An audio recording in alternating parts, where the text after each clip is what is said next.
और बच्चों, कैसे हो आप लोग। मैं अभिषेक स्वामी स्टडीग्राम की ऑनलाइन क्लासेस में फिर से आप सभी का एक बार स्वागत करता हूं। जैसे कि अपना स्टडीग्राम ऑनलाइन क्लासेस का जो चैनल है 500 सब्सक्राइबर को पार कर चुका है। ये सब आपके प्यार और सपोर्ट की वजह से ही हुआ है। ये तो बस एक शुरुआत है। इसी तरह अपना प्यार और सपोर्ट देते रहिए और इस चैनल को आगे से आगे बड़े मुकाम तक पहुंचाइए। ठीक है, स्टार्ट करते हैं। कल अपने जो लास्ट लेक्चर था उसमें अपन पढ़ रहे थे रक्त एवं परिसंचरण तंत्र, ब्लड सर्कुलेटरी सिस्टम, जिसका एक एक वीडियो अपलोड हुआ था। उसमें अपन ने क्या पढ़ा था, रक्त के बारे में पढ़ा था, रक्त के घटक पढ़े थे, रक्त के भागों के बारे में चर्चा की थी। तो आज अपन अपलोड कर रहे हैं रक्त परिसंचरण का दूसरा वीडियो। इस वीडियो को देखने से पहले उस वीडियो को एक बार जरूर देखें, ज़्यादा से ज़्यादा वीडियो को लाइक करें, शेयर करें और हमारे स्टडीग्राम के ऑनलाइन क्लासेस वाले चैनल को सब्सक्राइब जरूर करें। तो आइए शुरू करते हैं। पिछले वीडियो में अपन ने बात की थी रक्त के भागों की। पहला भाग था अपने पास में प्लाज्मा, दूसरा था रक्त कणिकाएं या रक्त कोशिकाएं, जिनकी डिटेल में चर्चा आज अपन करते हैं। देखिए, रक्त कणिकाएं या रक्त कोशिकाएं, इनके बारे में पढ़ते हैं। इनका जो पार्टिसिपेशन यानी जो भाग होता है रक्त में कितना होता है, लगभग 45% माना जाता है। जो प्लाज्मा होता है उसका कितना होता है, 55%। और इसका कितना माना जाता है, रोल, 45% इसका रोल माना जाता है। ठीक है, अगर इसके प्रकारों की अगर बात करूं तो देखिए, पहला जो प्रकार है इसके अंदर लाल रक्त कणिका, कॉर्पस्कल्स, ये हो जाएगा आरबीसी यानी रेड ब्लड सेल या रेड ब्लड कॉर्पस्कल्स। ठीक है, सेकेंड जो पार्ट है अपने पास में इसका है श्वेत रक्त कणिका, श्वेत रक्त कणिकाएं, यानी क्या हो जाएगा ये, डब्ल्यूबीसी, व्हाइट ब्लड सेल या व्हाइट ब्लड कॉर्पस्कल्स। तीसरा जो अपने पास में है बिंबाणु, प्लेटलेट्स।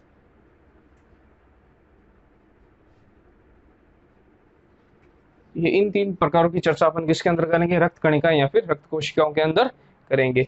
अब इन तीनों भागों की चर्चा में डिटेल में करता हूं। सबसे पहले अपन किसी हेडिंग लिखेंगे आरबीसी, अपन पढ़ेंगे आरबीसी को पढ़ेंगे। तो आइए देखो इसको पढ़ते हैं।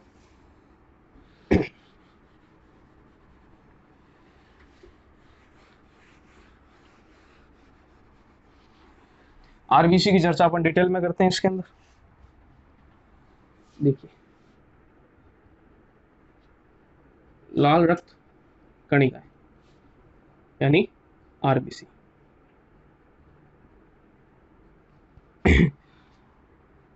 पहला पॉइंट इसके अंदर देखिए, जो रक्त कणिकाओं का होता है 99% यानी 99% जो भाग होता है वो क्या होता है, आरबीसी का। रक्त कणिकाओं का रक्त कणिकाओं का 99% जो भाग होता है वो किसका होता है, आरबीसी का। मतलब अप्रोक्सीमेट माने लगभग सारी जो मतलब कणिकाएं होती है वो किसका सपोर्टिंग रोल में होती है, लाल रक्त कणिकाओं की, क्योंकि 99% भाग तो कौन ले गया, लाल रक्त कणिकाएं ले गई। ठीक है, सेकंड पॉइंट की अगर बात करते हैं, रासायनिक नाम, केमिकल नेम, इसका जो केमिकल नेम होता है इरीथ्रोम्बोसाइट, इरीथ्रोम्बोसाइट्स। इसका आरबीसी का जो अपने पास में रासायनिक नेम होता है वो क्या होता है, इरीथ्रोम्बोसाइट्स। इसको फिर से लिख देता हूँ आपके लिए डिटेल में, यहाँ पर देखिए इरी, ताकि दिख जाए आपको, थ्रोम्बोसाइट्स। ठीक है, अब आगे अगले पॉइंट की अगर मैं चर्चा करूं तो देखिए, आरबीसी जो होता है उसका जो लाइफ स्पैन यानी जीवन काल कितना होता है, कितना माना जाता है, 120 दिन का। 120 दिन के आसपास इसका क्या माना जाता है, जीवन काल माना जाता है। अगला पॉइंट देखें।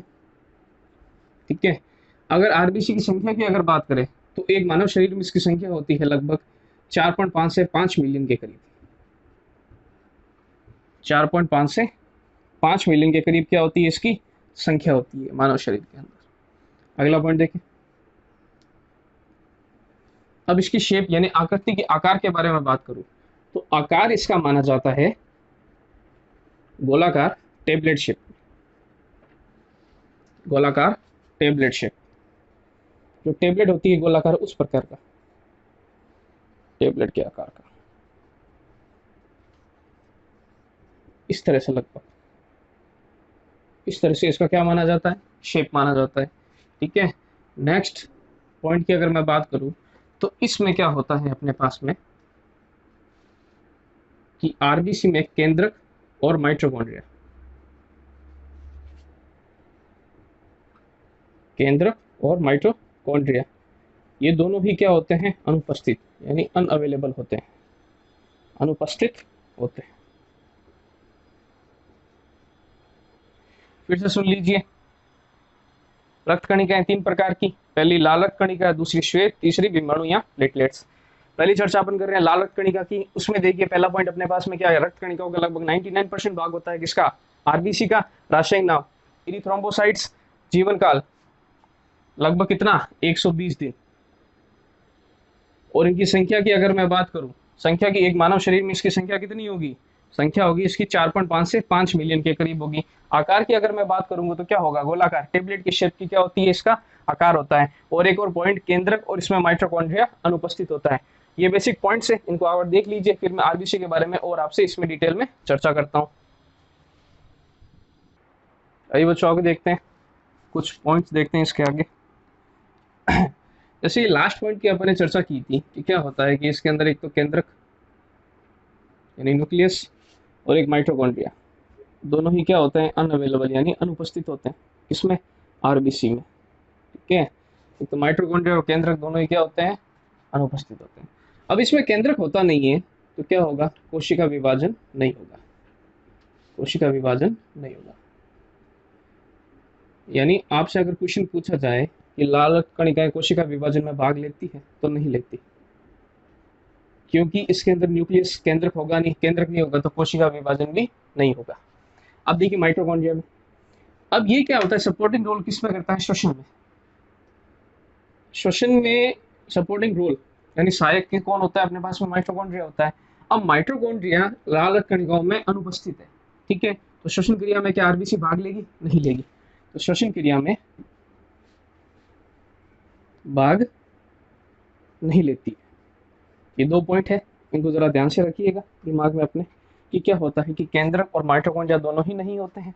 अगर दोनों ही नहीं होंगे तो केंद्रक तो क्या करेगा, कोशिका विभाजन यहाँ पर नहीं होगा, और माइटोकॉन्ड्रिया में नहीं होगा तो क्या, श्वसन क्रिया नहीं होगी। यानी आरबीसी ना तो कोशिका विभाजन करती है, ना ही क्या करती है, श्वसन क्रिया में रोल करती है। अब देखिए आगे, आरबीसी का जो मुख्य घटक माना जाता है वो क्या माना जाता है, हीमोग्लोबिन को माना जाता है, आरबीसी का मुख्य घटक। आरबीसी का जो मुख्य घटक होता है वो अपने पास में कौन सा होता है, हीमोग्लोबिन। और इसी हीमोग्लोबिन के कारण आरबीसी का जो रंग होता है वो क्या होता है अपने पास में, लाल होता है। ठीक है, अब देखिए हीमोग्लोबिन क्या करता है, ये परिवहन का कार्य करता है, किसके, O2 के, O2 के परिवहन का कार्य। ठीक है, अब फिर से सुन लीजिए, आरबीसी का मुख्य घटक कौन हुआ, हीमोग्लोबिन, और हीमोग्लोबिन का कार्य क्या होता है, ऑक्सीजन का परिवहन करना। तो डायरेक्टली देखो ऑक्सीजन का संबंध किससे हो गया, आरबीसी से हो गया, क्योंकि आरबीसी का घटक हीमोग्लोबिन, हीमोग्लोबिन का कार्य O2 का परिवहन करना। ठीक है, अब एक पॉइंट इसमें आप आगे सुन लीजिए, यहाँ देखिए, जैसे कहीं ऊंचाई पर जाते हैं अपन, ऊंचाई पर जाने पर जैसे हाइट बढ़ रही है तो क्या होगी, O2 यानी ऑक्सीजन की क्या होती है, कमी होती है, और इस सिचुएशन में क्या होगी, आरबीसी में क्या होती है अपने पास में, वृद्धि, यानी आरबीसी बढ़ती है। यानी डायरेक्टली क्या हो गया, जैसे ही ऊंचाई पर जाओगे तो आरबीसी की क्या होती है, संख्या बढ़ती है, और इस कारण जो अपना चेहरा होता है क्या हो जाता है, लाल हो जाता है, चेहरा लाल हो जाता है।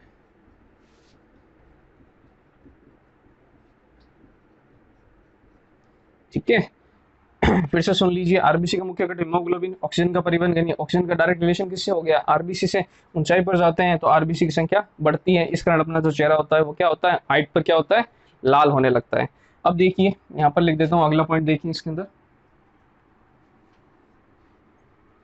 इसको थोड़ा सा रफ कर देते हैं एक बार, अगला पॉइंट देखिए इसके अंदर, चलिए और इसको देख लीजिए, फिर अपन अगला पॉइंट आगे डिटेल में चर्चा करते हैं। अब देखिए बच्चों, इस पर एक पॉइंट देखते हैं अपन, आरबीसी की जो मात्रा बताई थी कितनी थी, 4.5 से 5 मिलियन के पास होती है मानव शरीर में अपने पास में। ठीक है, और अगर मैं हीमोग्लोबिन की बात करूंगा तो लगभग कितना होता है कि 15 ग्राम 100 ml ब्लड के अंदर, 100 ml रक्त के अंदर। ठीक है, आरबीसी की तो संख्या कितनी हो गई, 4.5 से 5 मिलियन, ठीक है। और 15 ग्राम किस में होगा, 100 ml ब्लड के अंदर क्या हीमोग्लोबिन की मात्रा होती है अपने पास में, ठीक है। अब देखिए क्या होता है कि अगर आरबीसी कम होगी, आरबीसी देखो कम ज़्यादा होती रहती है, नॉर्मली बात है, कोई बड़ी बात नहीं होती। लेकिन देखिए अगर हीमोग्लोबिन की मात्रा अगर कम हो तो देखो क्या होगा। पहले तो देखो ये समझो, आरबीसी का घटक क्या है, हीमोग्लोबिन। अगर हीमोग्लोबिन कम होगा तो आरबीसी नॉर्मली क्या होगी, कम होगी। डायरेक्टली अगर बात करें, अगर इसकी संख्या है मानव शरीर में 4.5 से 5 मिलियन के करीब, इसमें डेफिशिएंसी होती रहती है तो कोई दिक्कत की बात नहीं है। लेकिन अगर हीमोग्लोबिन में अगर डेफिशिएंसी होती है तो थोड़ी समस्या होती है। कैसे, देखो इसकी मात्रा जो होगी 15 ग्राम के करीब, अगर 12 ग्राम 100 ml में रह जाती है किसकी, हीमोग्लोबिन की मात्रा, तो कौन सा रोग होने की संभावना होती है, एनीमिया रोग होता है। कौन सा रोग होगा अपने पास में, एनीमिया रोग। फिर से सुन लीजिए, अगर हीमोग्लोबिन की मात्रा 12 ग्राम के आसपास रह जाती, कितने, 100 ml ब्लड में, यानी 100 ml रक्त के अंदर, तो कौन सा रोग हो जाएगा अपने पास में, एनीमिया रोग होगा। क्योंकि हीमोग्लोबिन से आरबीसी कम होगी, आरबीसी कम हो जाएगी तो कौन सा रोग हो जाएगा अपने पास में, एनीमिया रोग हो जाएगा, ठीक है। अब देखो चलते हैं आगे थोड़ा सा, थोड़े से आगे और पॉइंट की चर्चा करते हैं। देखिए अब अगला पॉइंट है आरबीसी का निर्माण। निर्माण की अगर मैं देखो बात करूं, रक्त का निर्माण अस्थि मज्जा में होता है, तो आरबीसी का निर्माण भी किसमें होता है, बोन मेरो यानी अस्थि मज्जा में होता है, अस्थि मज्जा में होता है इसका निर्माण, ठीक है। और विनाश की बात करूं, यानी खत्म यानी नष्ट कहाँ होती है, जो विनाश होता है इसका वो कहाँ होता है, प्लीहा में यानी स्प्लीन में, तिल्ली में। प्लीहा में क्या होती है, नष्ट होती है। इसलिए प्लीहा को जो क्या बोलते हैं, आरबीसी का कब्रिस्तान बोला जाता है, यानी ग्रेवयार्ड बोला जाता है।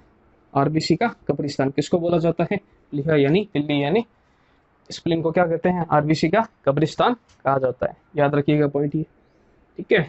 अब एक इसका पॉइंट मैं आपको बताता हूँ डोपिंग का। देखो इससे संबंधित एक क्या होता है डोपिंग, उसमें सिखाते हैं। देखिए इसको, थोड़ी सी नॉर्मल बेसिक नॉलेज है इसके बारे में। देखो डोपिंग होता क्या है, डोपिंग का मतलब क्या होता है, मादक पदार्थों का सेवन करना, मादक पदार्थों का सेवन, ठीक है। उसको क्या बोलते हैं, डोपिंग बोलते हैं। उसमें क्या होती है, डोपिंग इसलिए की जाती है क्योंकि आरबीसी की जो क्वांटिटी होती है, मात्रा को इंक्रीज करने के लिए क्या करते हैं, डोपिंग करते हैं। करते कौन है, मुख्य रूप से एथलीट्स और प्लेयर्स, जो खिलाड़ी होते हैं, लोग इसका यूज करते हैं डोपिंग का। लेकिन ये पूरी तरीके से क्या मानी जाती है, इलीगल मानी जाती है। इसीलिए डोपिंग टेस्ट होता है, एंटी डोपिंग टेस्ट होता है। और डोपिंग की क्यों जाती है, आरबीसी की मात्रा को इंक्रीज करने के लिए, ताकि जो इम्यून उनकी जो ऑक्सीजन परिवहन की क्षमता है वो कौन डिपेंड करता है, आरबीसी पर, वो क्या बनी रहे, अधिक बनी रहे। इसलिए क्या की जाती है, डोपिंग। और इसको क्या माना जाता है, पूरी तरह इलीगल माना जाता है, ठीक है। तो ये दो पॉइंट देखिए, उसके बाद मैं क्या करता हूँ, आगे चर्चा करता हूँ इसमें। अब बच्चों इसके दो तीन पॉइंट और देखते हैं आरबीसी। देखिए इतनी बात हो गई। अब देखिए आरबीसी में अगर बात करूं थोड़ी सी और, खोजकर्ता की अगर बात करें, इसके अगर खोजकर्ता की बात करूं तो कौन होगा, शॉर्टेडम और मेलफिंगी। फिर से सुन लीजिए, खोजकर्ता में एक तो होगा शॉर्टेडम, दूसरा क्या होगा, मेलफिंगी। इन दोनों ने क्या की थी, लाल रक्त कणिका यानी आरबीसी की क्या की थी, खोज की थी। अब एक मिसलेनियस क्वेश्चन में अगर बात करें तो क्या होता है कि अब जैसे अपन ने बात की थी, जो आरबीसी होता है उसमें क्या पाया जाता है, केंद्रक नहीं पाया जाता। लेकिन इसका एक मिसलेनियस बात क्या है कि ऊंट व लामा में क्या होता है, लामा की जो आरबीसी होती है उसमें क्या पाया जाता है, केंद्रक पाया जाता है अपने पास में।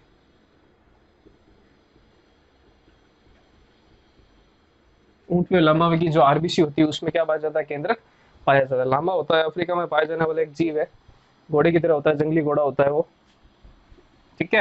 ये आरबीसी यहाँ पर कंप्लीट हो गई अपने पास में। अब अपन चर्चा करते हैं किसकी, डब्ल्यूबीसी की, व्हाइट ब्लड सेल की। आइए देखिए,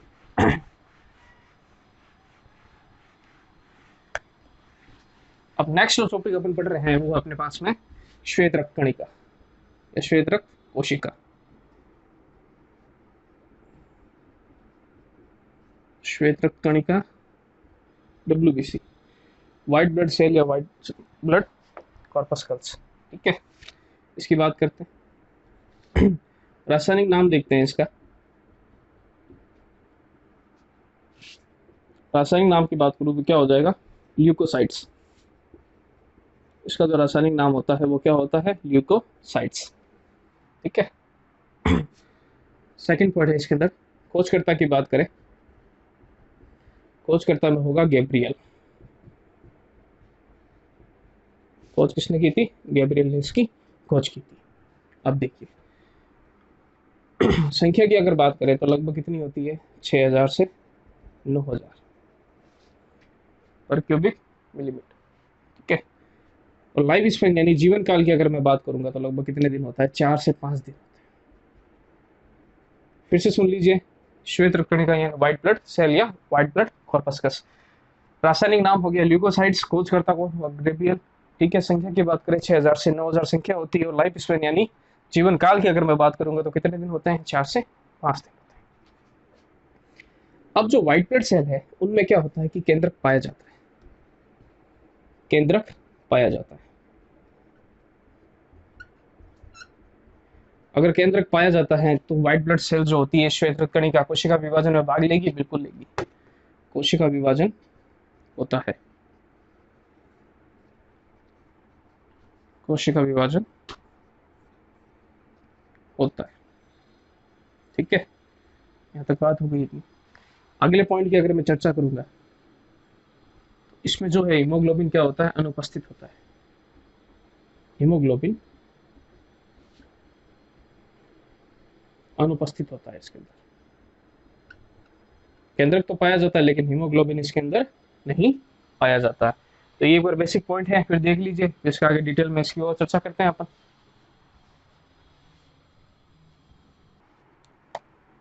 अब इसके आगे पॉइंट की चर्चा करते हैं। नेक्स्ट पॉइंट देखते हैं इसके अंदर, आकार की अगर मैं बात करूं तो देखिए आकार क्या होगा, इसका गोल होता है या फिर अनियमित होगा, गोल या फिर अनियमित, यानी एक निश्चित शेप नहीं होता है इसका, कोई भी निश्चित आकृति नहीं होती, निश्चित आकृति नहीं होती इसकी, डब्ल्यूबीसी के आकार की। आरबीसी का तो क्या होता है, टेबलेट के आकार में क्या होता है, गोलाकार होता है, इसकी कोई नियमित आकृति नहीं होती है। ठीक है।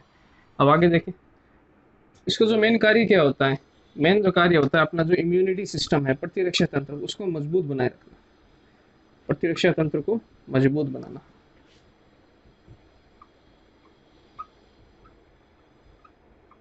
ये इसका मेन कार्य है। अब थोड़ी एडिशनल इसके बारे में चर्चा करते हैं। देखिए क्या होता है कि जो आरबीसी और डब्ल्यूबीसी, आरबीसी और डब्ल्यूबीसी, इनका जो बॉडी में जो रेशियो होता है इनकी संख्या का, आरबीसी मैंने कितने बताए, 4.5 से 5 मिलियन के करीब होती है, और इसकी संख्या कितनी बताई, 6000 से 8000। तो लगभग जो इनका रेशियो माना जाता है वो रेशियो होता है 600 रेशियो 1 के आसपास। मतलब पर 600 में क्या होगी, एक डब्ल्यूबीसी।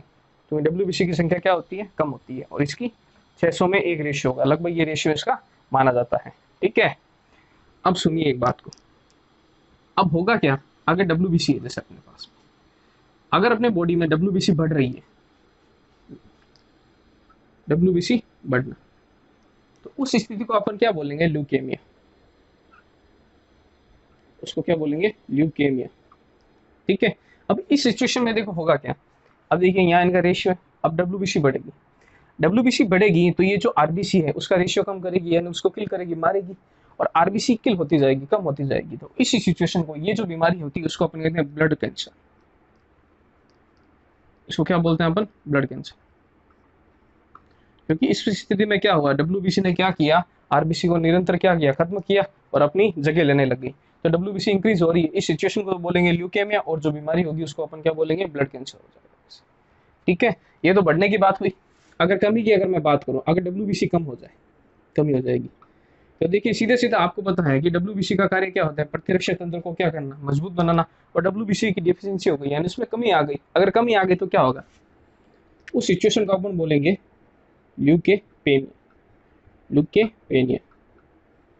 ठीक है। बढ़ने को तो क्या बोलेंगे, ल्यूकेमिया, और कमी को क्या बोलेंगे, ल्यूकेपेनिया। ठीक है। इस सिचुएशन में क्या होगा, जो प्रतिरक्षा तंत्र होगा, प्रतिरक्षा तंत्र कमजोर होना, जो अपना इम्यूनो सिस्टम है वो क्या हो जाएगा, कमजोर हो जाएगा। कब, जब डेफिशिएंसी हो जाएगी किसकी, डब्ल्यूबीसी की। और बढ़ने पर भी आपने इसको देख लिया। तो एक बार इसको देख लीजिए, इसके बारे में थोड़ी सी और मैं चर्चा करता हूँ। और बच्चों थोड़ा सा आगे देखते हैं अब डब्ल्यूबीसी में इसके प्रकारों की अगर मैं बात करूंगा तो देखें डब्ल्यूबीसी, देखो डब्ल्यूबीसी को जो है मेनली दो पार्ट में डिवाइड किया गया है। पहले कौन सा होगा देखो, एक होती है कणीय संरचना, कणीय संरचना यानी ग्रेनुलोसाइट, ग्रेनुलोसाइट्स, ठीक है। और एक हो गई अकणीय संरचना, एक अपने पास हो गई अकणीय संरचना जो होगी एक ग्रेनुलोसाइट, ठीक है। अब इसके अंदर देखिए डब्ल्यूबीसी के प्रकार देखते हैं, कणीय संरचना में कौन से हैं, अकणीय संरचना में कौन कौन से हैं। पहले अगर इसमें बात करूं तो इसमें आएगा सबसे पहले न्यूट्रोफिल, न्यूट्रोफिल। उसके बाद में अगर मैं चर्चा करूंगा तो क्या हो जाएगा, इओसिनोफिल, अगला हो जाएगा अपने पास में इओसिनोफिल। थर्ड में अगर इसमें बात करूंगा तो क्या हो जाएगा, बेसोफिल, ये हो जाएगा बेसोफिल, ठीक है। और ये तीनों कौन से होंगे, कणीय संरचना के होंगे, ठीक है। इधर में अकणीय संरचना में अगर मैं बात करूंगा सबसे पहले अपने पास में हो जाएगा लिम्फोसाइट,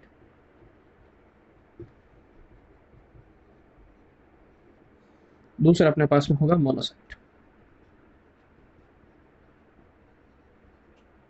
ठीक है। इधर की तरफ क्या हुआ लिम्फोसाइट और इधर की तरफ अपने पास में क्या हो गया, मोनोसाइट्स, ठीक है। अब देखिए अब न्यूट्रोफिल कितने, मतलब उसका पार्ट कितना होता है डब्ल्यूबीसी में इसके भागों की अगर मैं बात करूंगा, देखो ये 62%, इसका जो पार्टिसिपेट होता है कितना होता है 62%, सबसे अधिक यही होगा। उसके बाद में इओसिनोफिल्स को देखूं तो ये कितना होता है, इसका पार्टिसिपेट होता है 2.5%, और बेसोफिल्स का अगर पार्टिसिपेशन की बात करूं तो कितना होगा 0.5%, ठीक है डब्ल्यूबीसी में। इधर की तरफ आए तो लिम्फोसाइट होगा, वो होगा 30% यानी 30%, और जो मोनोसाइट होगा वो क्या होगा 5% होगा, ठीक है। देख लीजिए न्यूट्रोफिल हो जाएगा 62% अपने पास में, ठीक है। और इओसिनोफिल कितना हो जाएगा 2.5%, और बेसोफिल कितना हो जाएगा 0.5%, और लिम्फोसाइट 30%, मोनोसाइट 5%। देख लीजिए ये कितना हो गया 62, और ये कितना हो गया 3 65, 65 और 5 70, 70 और 3 कितने 30 कितने 100% हो गए, ठीक है। अगर इनके कार्य की अगर मैं बात करूंगा तो देखो कार्य की अगर मैं बात करूं तो क्या होगा, न्यूट्रोफिल की बात करूं तो ये क्या करता है, बैक्टीरिया को खत्म करना, बैक्टीरिया को खत्म करना इसका कार्य होता है, ठीक है न्यूट्रोफिल्स का। इओसिनोफिल की अगर मैं बात करूं तो ये क्या करता है, परजीवी यानी पैरासाइट उनके प्रभावों को कम करता है, परजीवी प्रभाव को कम करना, परजीवी प्रभाव को कम करना इओसिनोफिल का कार्य होता है।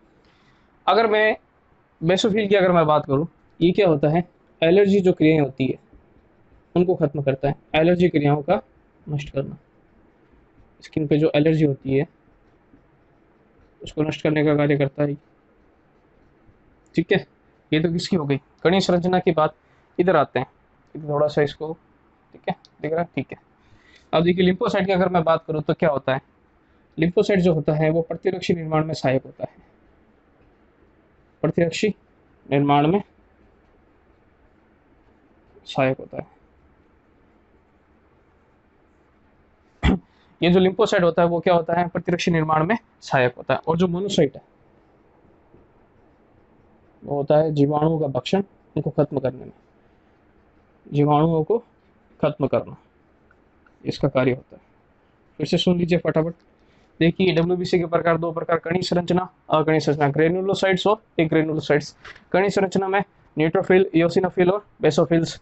इसमें देखिए अकणीय ग्रेनुलोसाइट संरचना में कौन सा हो जाएगा, लिम्फोसाइट्स और मोनोसाइट्स। न्यूट्रोफिल का पार्टिसिपेशन कितना होता है 62%, सबसे अधिक होता है। इओसिनोफिल्स कितने होते हैं 2.5%, बेसोफिल्स होते हैं अपने पास 0.5%, ठीक है। अब देखिए अकणीय संरचना में जो लिम्फोसाइट होगा वो कितना 30%, और मोनोसाइट क्या हो गया 5%। अब इनके कार्य की अगर मैं बात करूं तो न्यूट्रोफिल क्या हो जाएगा, बैक्टीरिया को खत्म करने में, और इओसिनोफिल जो होता है परजीवी पैरासाइट का जो प्रभाव होता है उसको कम करने में कार्य करता है। बेसोफिल जो होता है एलर्जी जो क्रियाएं होती है उनको खत्म करने का ये कार्य करता है। इधर देखिए लिम्फोसाइट करेगा प्रतिरक्षी निर्माण में सहायक होगा, जो मोनोसाइट होगा वो क्या करेगा, जीवाणु को मारने में सहायता करेगा। तो यहाँ पर अपनी डब्ल्यूबीसी क्या होती है, कंप्लीट होती है। आज अपन ने पढ़ी आरबीसी को और डब्ल्यूबीसी की पूरी डिटेल चर्चा की। अब एक कल टॉपिक रहता है अपने पास में विषाणु प्लेटलेट्स, उसकी चर्चा मैं अगले वीडियो में करूंगा। तो दबा करके वीडियो को लाइक करें, शेयर करें और अपने स्टडीग्राम के ऑनलाइन क्लासेस वाले चैनल को सब्सक्राइब जरूर करें। मिलता हूं मैं आपसे कल। Thank you.